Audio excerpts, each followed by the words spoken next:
You want a Dodge Ram? Did you ever have trouble to fill up when you were at the pump and it just keeps clicking on you? Mine's getting pretty bad, and I'm going to tell you what you have to do. When I filled up the other day, it was clicking every 2 seconds, and I actually overspilled some fuel on the ground. Well, there's two things that it could be. Either the EVAP filter, which is beside your fill tube for your tank, and this usually is common for plugging up. This is especially the case for if you're somebody that is in a dusty area, like you're a construction worker. This EVAP filter comes as an assembly, so you'll have the housing and the filter itself. The part number is 4627332AB. And this will fix your problem because there's too much back pressure on this filter. So you need to have access underneath. For that, remove your wheel well cover. You just need a 8mm socket and remove all of those screws that are all the way around. So this filter is right here. So this is where you're fueling from. It gets plugged up, and then it won't let your fuel tank that's underneath here breathe out. So then it just backflow your fuel in here and keeps clicking. This is only oiled up through here with a cable tie. So I'll cut this off. And now we can just remove our filter out of here. This is just like a quick press fitting. So you just have to twist it off. If you remove the housing from it, there's just a filter like this. So it's just a barb that goes through this hose to help you take this off because it's pretty tight around it. You might need to put some pliers like this around where the barb is at the edge, and then just keep twisting it. I find it was easier to remove the cover like this and keep twisting the filter like this at my end as I was pulling on it. You just slide your hose back into your new one, put the tie wrap to secure it at the top. The second thing that it could be, and this acts up quite often, is the leak detector that is at the back of your charcoal canister filter. If you replace this, it is recommended that you also replace the O-ring. And the hose from your breather hooks up from your breather to the leak detector here.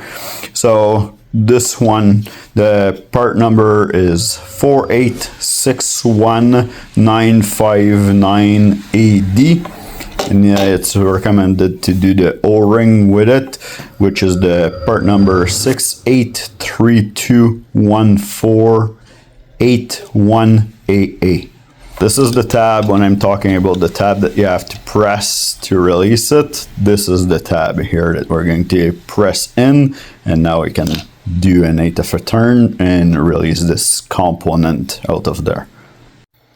The price from Dodge for this Mopar part is about $66, $67 Canadian. The price for this leak detector from Dodge Mopar part, it is $167.28 Canadian, and your O-ring is gonna run about $11.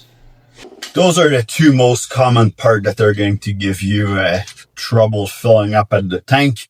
To diagnose it and know which one you might need, if the trouble started slow and got gradually harder to fill up, and now it's getting pretty bad, it might be this filter. If the problem happened all of a sudden, it would take me like, to put $10 is about 20 minutes. So this is the component that I need. Your leak detector is fairly easy to remove. You can do it yourself into your driveway.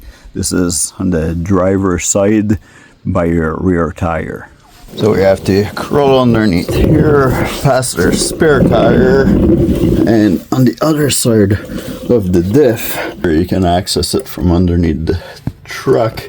This is the part at the end of that hose over here, and that electrical component. The first thing that you might have to do to give you a little bit more room is to jack up your truck. And we're just gonna remove the electrical component. And you can remove your hose. This is fairly easy to do. Just pull on it. There's no clamp or nothing holding it. Now this is where we're talking about holding that little bracket at the back. This is gonna be at the bottom of this leak detector here, and then I have to do a 1/8 of a turn to remove it. In order to fit my arm in here, I'm on the straight in the back of the tank. Now I can reach at the bottom of this thing.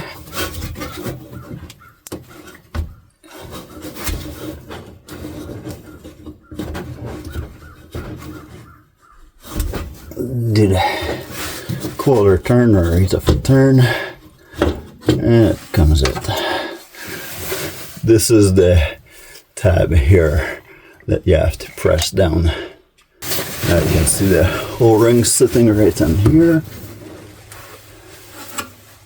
This is the O-ring we're going to replace. It's pretty flat, pretty squished up. Just the new O-ring in.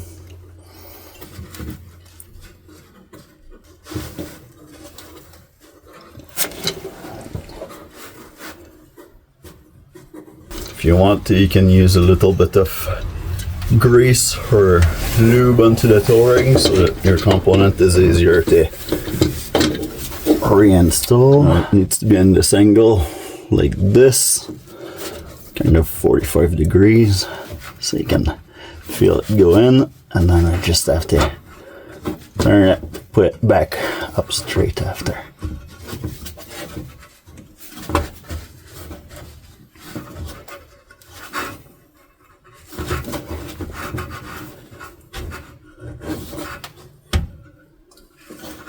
Just like so. Now we can reconnect our hose, reconnect our plug, make sure that there's nothing green in here. The plug looks good. If you want to, you can put a little bit of dialect grease and make sure that your rubber is still in here, and then we just reconnect it and it's done. Oh, it feels so nice to be able to hold the trigger with all that clicking. Hopefully you found that video useful and it helped fix the issue with your truck. I'm Ben from ToolSpecs. If you want to return the favor and help me out, then you can fire up those algorithms with me by subscribing, like, comment, and share the video. Don't forget, there's a big playlist here about some little repairs to do on your Dodge Ram to keep it going. Alright, I'll see you in the next video.